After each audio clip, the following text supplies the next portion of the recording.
1000 रुपए में एक लड़के को खरीद के मेरा हलाला करवाया गया। तो मैं मौलानाओं से पूछना चाहती हूँ कि कौन से कुरान में लिखा हुआ है कि पैसे से खरीद के एक औरत को अपने घर की इज्जत को दूसरे के हवाले करो और फिर उसे अपने घर में वापस लेकर आओ? क्या यही इन लोगों का ज़मीर है? क्या यही इन लोगों की इज्जत है जिसे सरेआम अपने घर की इज्जत को नीलाम करते हैं?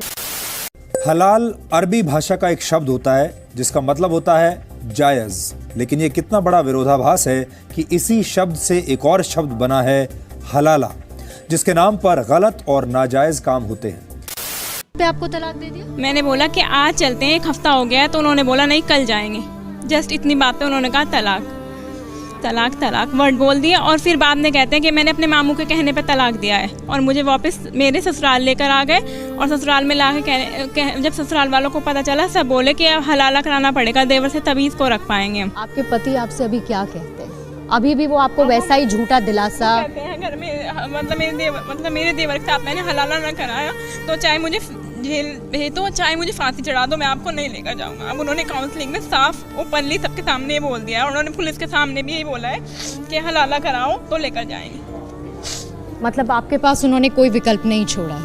हलाला, तलाक, पहले 3 तलाक और फिर अब हलाला। ये इसके दोस्तों ने और इस सब ने मिलकर यही फैसला किया कि इसको बच्चा भी हो गया तो जाने नहीं देंगे, तो कर लेते हैं। क्या कर लेते हैं? हलाला कर लेते हैं। जी। तो आपका हलाला किससे करवाया, किससे निकाह करवाया आपका? पहले तो इसके दोस्त से।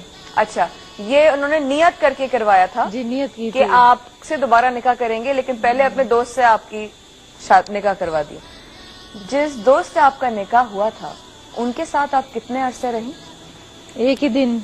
एक दिन रही। कितनी दफा इनकी तलाकें हुई हैं? इनकी कोई 6 दफा तलाकें हुई हैं। 6 दफा तलाकें हुई हैं टोटल जो हुई हैं, जो हलाला और सब मिला के। जी कोई टोटल 6 बार इनका निकाह हुआ है। और बड़ा यानी मैं बता रहा हूँ कि जब हमने इसने आके सुनाई थी तो हमें तो यकीन नहीं आ रहा था कि इस तरीके से भी होता है हमारे माशरे के अंदर, हमारे लोगों में। और जो सबसे बड़ी जो अफसोस की बात थी, जो दुख की बात थी, वो ये थी कि वो साहब जो थे वो खुद लोगों को नमाज पढ़ाते थे, लोगों को दर्स देते थे और लोग धोखे में थे उनके। हलाला की कहानी तो और भी पेचीदा है। पिछले साल दिसंबर में इसकी शादी हुई थी। पति कमाने के लिए फ्रांस गया तो ससुराल वालों का इस पर जुल्म शुरू हो गया। जुल्म की शिकायत जब पति से की तो उसने वीडियो कॉलिंग से 3 तलाक दे दिया। 1 महीना तो वे मेरे साथ में सही रहे, फिर वो 7 जनवरी को बाहर चले गए कतर। और फिर उसके बाद मेरे साथ बहुत ज्यादा जातिवाना बर्ताव होने लगे, मार पिटाई होने लगी, दहेज की मांग करती थी, सास नंदे चुगलियां लगाती थी, उनसे फोन पर उल्टी सीधी। तो इस वजह से उन्होंने मुझे तलाक बोल दिया फोन पे।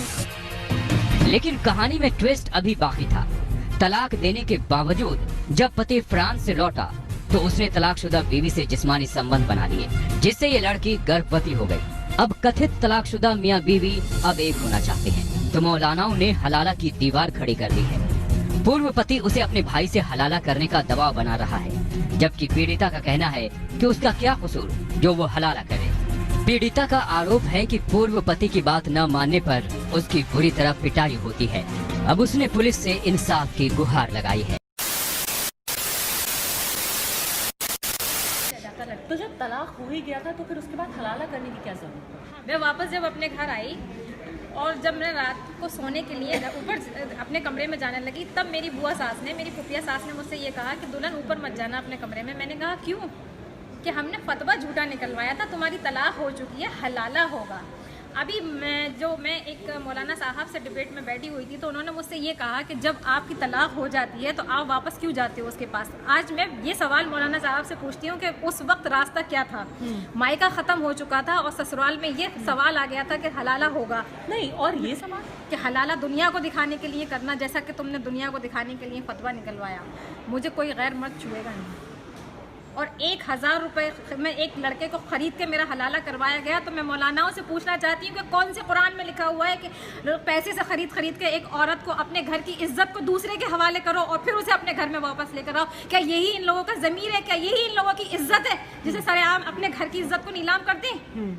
और शायद उनको इसी चीज का दर्द भी हो रहा है, परेशानी भी हो रही है कि एक तरीके से हर कोई इसमें पैसा बना रहा है, पैसा बना और रहा है। बेइज्जती जिसकी हो उन्हें रही एक है। औरत एक आदमी को पैसा चाहिए और एक औरत का जिस्म चाहिए, और इस हलाले के बदनुमा दाग जिस पे औरत को ही चलना पड़ता है, उससे इन मौलानाओं को दोनों चीजें मिल रही हैं, पैसा भी मिल रहा है और औरत भी मिल रही है। इसलिए इन लोगों की दुकानें बंद हो रही हैं, इसलिए इन लोगों को इतने ऑब्जेक्शन उठाए जा रहे हैं इनको कि हाँ ये चीज बंद नहीं होनी चाहिए।